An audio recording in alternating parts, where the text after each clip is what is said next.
Dr. Frankl, what is the difference between people who are able to pick themselves up, get over life's problems, and those who are not? The decisive factor is decision, the freedom of choice, the freedom to come up with a decision. It should be, I would like to become this way or another, in spite of conditions that should only seem to fully determine my behavior. I wish to act freely as a responsible being, which is a human being. I wish to act in accord with heredity and environment, owing what I become to them, but also, if need be, in spite of the worst conditions. This is exactly what you could watch and witness under severe, extreme conditions of stress or of tragic conditions. Just think of people living for several years under the worst conditions of a prisoner of war camp. There's a whole body of psychiatric literature about that, or for that matter, in concentration camps. And this is what should be acknowledged. People are free, and if you watch or study the lives of such people in just a detached, down-to-earth, strictly empirical, scientific way and fashion, in another way than you presented it and you commented it, in another way, then people get the picture, the impression of a human being as something, not someone, something that is fully determined, whereas they don't recognize and acknowledge the freedom and the responsibility for themselves, the responsibility for making something or someone out of himself. So your basic philosophy is that life has meaning under all conditions, but how easy is it when there's a sense of hopelessness, a sense of despair, to recognize this meaning? Let me confront you with a somewhat strange definition of despair. As I'm used to proclaiming is that despair can be explained in terms of a mathematical equation. D, capital D, equals S minus M. What does it mean? Despair is suffering without meaning. As long as an individual cannot see any meaning in his or her despair, he or she will certainly be prone to, in its suffering, I wanted to say, no meaning in the suffering, he or she will certainly be prone to despair and, under certain conditions, to suicide. But at the moment they can see a meaning in their suffering, they can mold it into an achievement, they can mold their predicament into an accomplishment on the human level. They can turn their tragedies into a personal triumph. But they must know for what. What should I do with it? But if people, like so many segments of present-day society and population, cannot find any meaning whatsoever in their lives, cannot see anything meaningful, they more often than not have something to live by, or say at least enough to live by. They cannot see anything to live for. What is the answer to the question, why me? Why did this happen to me? The answer to such a question is nothing that a psychiatrist or any other type of a scientist can come up. But I would not share the opinion of, say, Jean-Paul Sartre, who said we have to accept and to shoulder courageously, heroically, the absolute meaninglessness of our lives. But what I think is rather that what we have to accept is the incapacity of our humanness, the incapacity to recognize the ultimate meaning in intellectual or merely rational terms. This is the only thing we have to accept. But still, we may believe in ultimate meaning, but to lead someone, say a patient, to eat the way for him to such a belief, to faith, is of course not the business or job to be carried out by a psychiatrist, but rather by a theologian. Tell me, to what extent do you feel we have choices in the things that befall us? Our freedom is a finite freedom, a limited freedom. That is to say, a human being is never fully free from conditions, be they of biological or psychological or sociological kind. But the ultimate freedom is always and remains always reserved to ourselves. That is the freedom to take a stand to whatever conditions might confront us. How we react to the unchangeable conditions is up to ourselves. In other words, if we cannot change a situation, we have always the last freedom to change our attitude to that situation. Dr. Frankel, give me an example of meaning that can be taken out of a situation of despair. I once received a letter from a young Texan student who told me his own story. At the age of 17 years, he had an accident when indulging to his diving sport. And from that time on, he was paralyzed from the neck down. And he wrote to me, I broke my neck, but it did not break me. I am at present helpless, and this handicap will remain with myself apparently forever. But I have not given up my studies. I went, because of my own helplessness, to help other people. I want to become a psychologist, to help others. And I'm sure, he wrote to me, that my suffering will add an essential contribution to my ability to understand others and to help other people. This man, three years later, was invited by me to deliver a lecture, to read a paper at the 3rd World Congress of Logotherapy taking place at the University of Regensburg in West Germany. He was brought in and with his wheelchair by a plane from Texas to West Germany and delivered a lecture under the title, The Defiant Power of the Human Spirit. The last sentence read, I know that this is true because that man was me. For a quarter of a century, I had the honor to be the director of a neurological department at a general hospital. And believe me, throughout that time, I had ample opportunities to watch and witness how most even young people could master their fate. Young girls, for instance, that had danced a weekend before in a disco, then were paralyzed due to a brain tumor or a tumor of the spinal cord, a neoplasma of the spinal cord, or how young men who the last weekend still were skiing in the Austrian Alps or driving their Yamaha motorcycle, could no longer move a leg.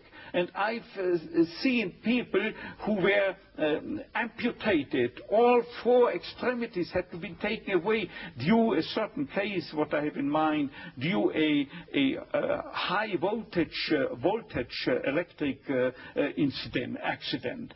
And I know that one told his former nurse from the hospital, he wrote to her a letter, before this terrible accident, I was bored, always bored and always drunk. And since my accident, I know what it means to be happy. Imagine, with no extremities. I know what it means to be happy. His life had become full of happiness again, simply because as long as you are pursuing happiness, as the phrase reads, as long as you are aiming at happiness, you cannot obtain it. The more you make it a target, the more you miss the aim and you miss the target. This is most conspicuous in cases of sexual neurosis, where exactly those people, male patients, who are striving to demonstrate their potency, they fall prey to impotence. The more a female patient tries to show to herself at least how much she is capable of experiencing a full female orgasm, the more she is doomed to frigidity. But at the moment, you do not think of pleasure or happiness, but just you give yourself, be it in sexual activities, be it in work, be it in love, at that moment that you are no longer concerned with becoming a happy or a successful man or a woman. At that moment, happiness installs itself by itself. But Dr. Frankl, tell me, how could the people in the death camp at Auschwitz, and you were there yourself, what meaning could they take out of an absolutely hopeless situation? They knew they were going to die. What I can say about the lesson I took home from Auschwitz and Dachau and so forth, let me prefer to speak in a more personally detached way by referring to the absolutely parallel experiences and experience that people had in prisoner war camps. The literature, psychiatric literature in the field of psychiatry of POW camps shows, independently from each other, that psychiatrists found out that those inmates or prisoners were most likely to survive the camp period. Those, I say, who were orientated toward a future, orientated toward becoming free again in the future, and most importantly, oriented to a meaning that they had to fulfill in the future, a task that they had to complete in the future, and or to be reunited with their beloved people in the future again. Let me just recount an incident that happened to me in one of my own concentration camps. I was confronted within a couple of days with two people, two comrades, the one of whom I knew that they are prone to suicide. Now what happened? I asked both why they wished to commit suicide, to take their lives, and without knowing independently from one another, they told me, see doctor, I've nothing to expect from my life anymore. And you know what I improvisingly asked them? Now listen, isn't it conceivable that instead life expects something from you? And then it turned out that one of them was expected by his own daughter, whom he loved above all. In the United States, she had already succeeded in emigrating. And the other then frankly told me and confessed that there was a series of books that he had written and or edited in the field of geography, it was, as far as I remember, and he wanted to complete this series of books. And at that moment there was something like a Copernican reversal. Suddenly the scenery had turned 180 degrees around. Suddenly they saw they have to do something for the world and not waiting until the judgment is issued, death or survival. But these very people had the highest chances to survive under equal circumstances, of course. What I mean is that millions had to die in the concentration camps, particularly in Auschwitz, as you might know, and millions and hundred thousands of them were certainly oriented toward a meaning, if for no other meaning, in religious terms. And they had to die, as they would have said, le kiddush Hashem, for the glorification of God, out of their own beliefs in the gas chambers. So even at the moment of death, they were able to take meaning out of that moment of death. Exactly. You see, there is what I'm used to calling, when speaking to my students, as the tragic triad of human existence, consisting of pain, death, and guilt. Nobody is spared suffering from diseases, pain. No one of us human beings can escape death, finally.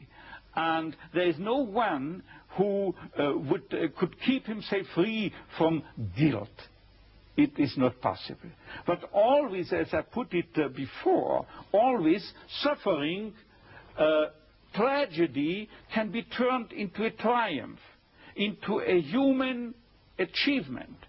And as to death, it could well serve as an incentive to responsible action, because unless we were mortal, imagine if we were immortal, then we could postpone everything. There were no hurry. There were no need to do something right now.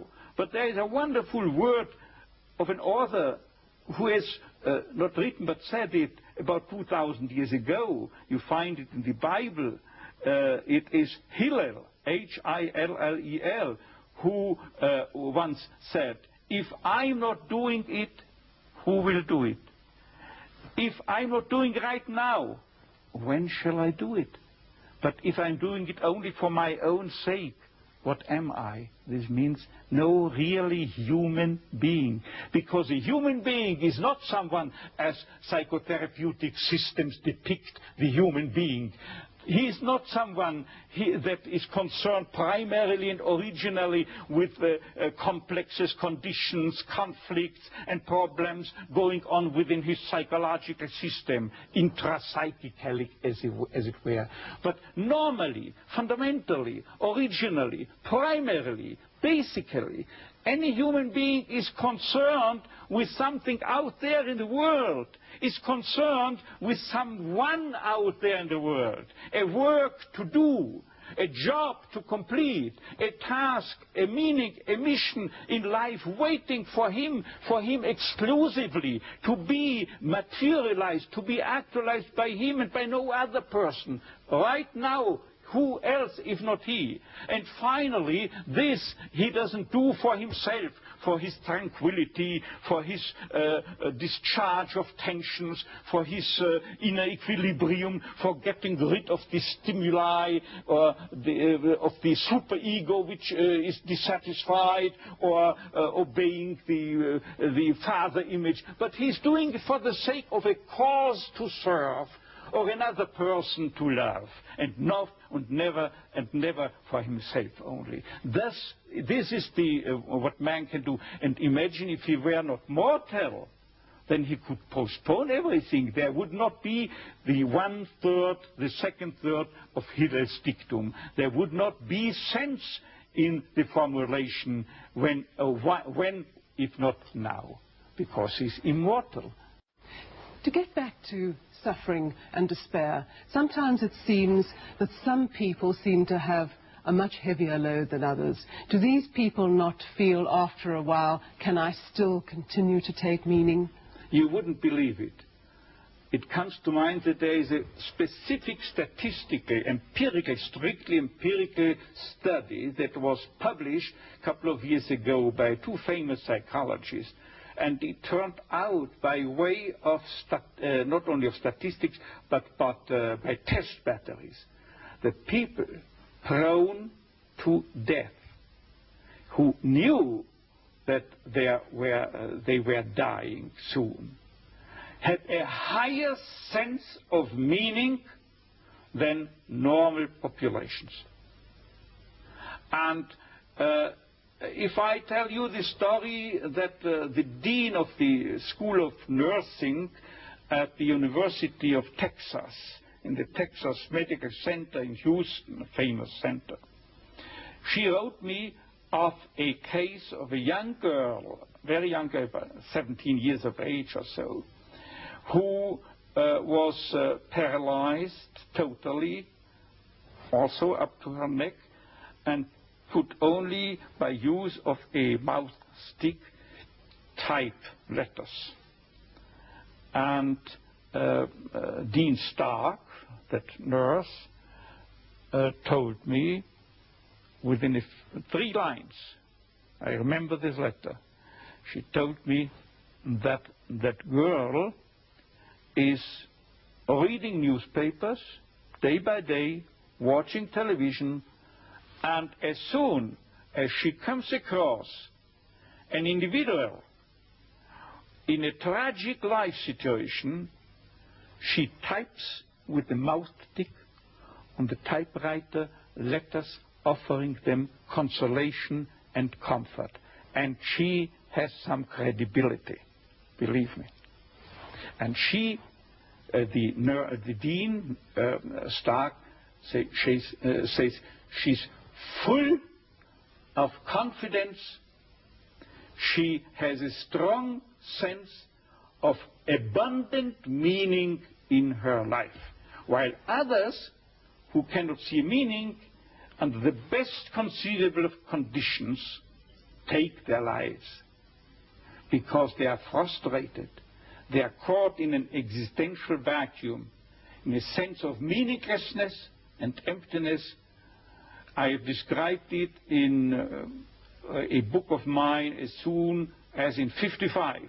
Since that time, it has ever more been increasing worldwide.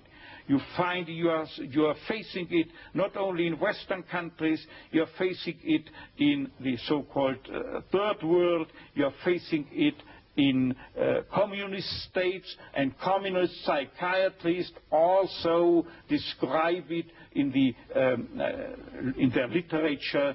What Frankl tells us about this existential frustration is also observable in the communist countries. So are you saying that in order to find meaning, it is necessary to experience suffering? I wouldn't say it is necessary to experience suffering. What I say is just that meaning can be found under each and every condition in life, even under the worst conceivable conditions, provided that it is a situation you cannot change. Remember, I said this explicitly. That means provided that the cause of your suffering cannot be removed. If you can remove the cause of a suffering, say in case of a cancer, by surgery, you have to undergo surgery. If you are suffering from a severe compulsive obsessive neurosis, you have to seek psychotherapeutic help. There are, within the realm of logotherapy, for instance, certain techniques that can be applied with much success, as has been evidenced not by logotherapists but by behaviorists. And finally, if you are confronted with sociological conditions that have caused your suffering, then you are called upon to change the situation, to remove the cause of your suffering by political action, for instance.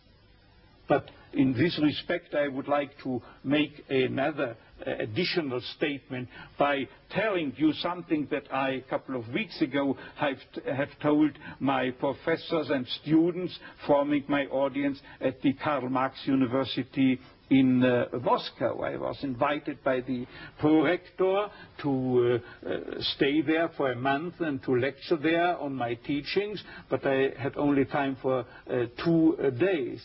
And I told them, don't think that I came to you from the West in order to sell you any political opinions. No. I don't come as a politician, but I speak to you on a meta-political level. This means that I recognize only, on a worldwide scale, only 2 styles of politics, or 2 types of politicians.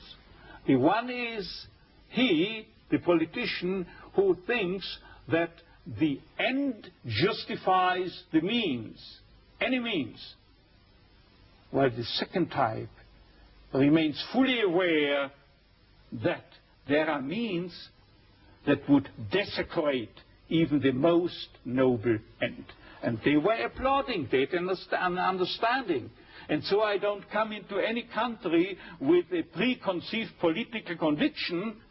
I'm not entitled to judge it. But I have the responsibility to accept any call wherever in the world to deliver a message, if any should be present, and to act as an MD, as a doctor of medicine, and as such I had to take the Hippocratic oath that compels me to try to offer a cure to each and every individual or also population, if they invite me to do so. Dr. Frankl, I'm going to ask you now, as you know, this country is going through a very difficult time. We have an economic recession, people have become insolvent or without jobs, the political future is far from settled. Do you have a message for us, a message that could give us hope and meaning? You see, the only message I can deliver is a principle that I have adopted. I have adopted, I well remember throughout the days I had to spend in Auschwitz. There is statistical evidence that my chance to survive Auschwitz, real statistical evidence, was 29 to 1. And I had the feeling that it was like that. And still, I applied the philosophy of Sir Karl Popper, whose nucleus means that you cannot prove any hypothesis. The only thing you can do is falsify it, show that it is not valid, that it is not tenable. And without knowing his philosophy, I only met him the first time a couple of years ago, I applied this theory inasmuch as I told myself, Victor, the chances are very, very low and small. Probably you will be sent to the gas chamber. And still, there is nobody who can guarantee me and convince me with 100% certainty that I shall not survive but end in the gas chamber. As long as I have no guarantee that I will have to die within the next days, I continue behaving and acting as if I would spare this fate. Dr. Frankl, thank you